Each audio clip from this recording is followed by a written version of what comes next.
neurodiverse, and welcome back. I know it's been quite a while since we do a live on this channel. This is not going to be an incredibly long live either, but I just wanted to come by and continue to sound like a broken record in regards to certain things. So one of the main things that I want to share, and I'm just going to pull it behind me if it pulls up for me. So it's difficult to see, but it's just pretty much explaining how the House went through and cut over $800 billion out of Medicaid. And that's not the only impact. On top of the financial costs or cuts, if you will, we got to think about the amount of resources that they have gotten rid of, including employees, offices, different locations, all of that, which pretty much then renders us impossible or to give the service. It really rents all of us that are social workers useless, pretty much, because a lot of the things a lot of the services that we put in place, we're not going to be able to give those services.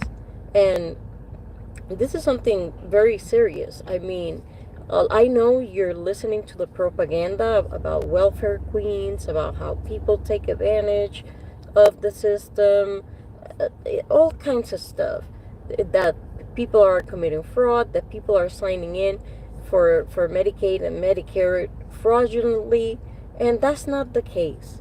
Medicare and Medicaid are incredibly difficult to obtain.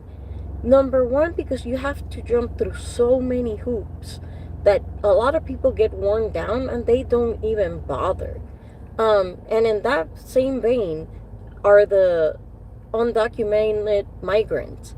Those people do not receive, nor do they qualify, nor do they apply for social services, because that renders them unable to ask for citizenship or naturalization. So they cannot apply for those systems. But if we continue to move forward with this house and the cuts that they voted on, you're gonna see lives being lost. And I'm not exaggerating, I'm not being dramatic, I'm not being hyperbolic. And I'll give you the perfect example. All of the children that are currently in federal foster care homes, subsidized foster care homes, licensed foster care homes, all of that money comes from Medicaid.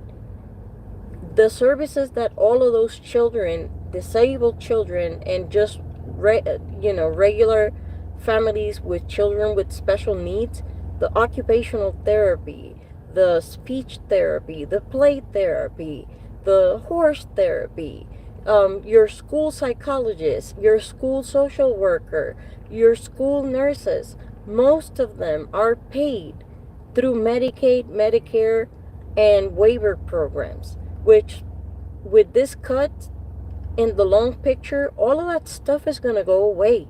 And this matters because this is not for people that are taking advantage. That is not happening. That is not the case. And this allows people to stay in their homes, to stay in their communities, to remain active, and to be able to just thrive and succeed.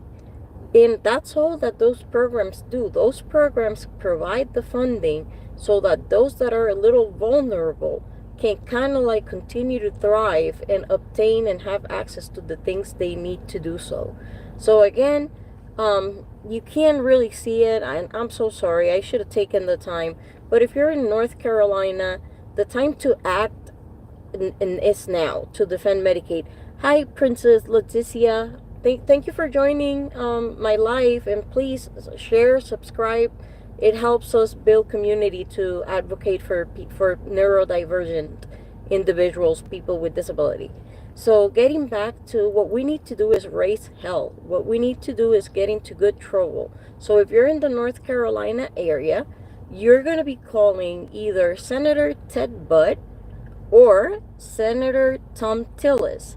If you're calling Ted Budd, it would be 919-224-3154. That number for Ted Budd again, 919-224-3154. The other number for Senator Tom Tillis, 919-224-6342. Again, 919-224-6342. That is for Tom Tillis. You're going to call, you're going to say, hey, I am such and such. I am your constituent. I reside in such and such. And I need you to oppose the big, beautiful bill or all the cuts proposed to Medicaid, Medicare, and other programs. Call as much as you can. Leave as many messages as you can. That's how we get through this. That's how we push back. Nobody else is going to come save us. Superman ain't going to come save us. We got to do it ourselves. So as always, stay safe, stay healthy, lift each other up, and I'll be talking to you guys soon. Bye-bye.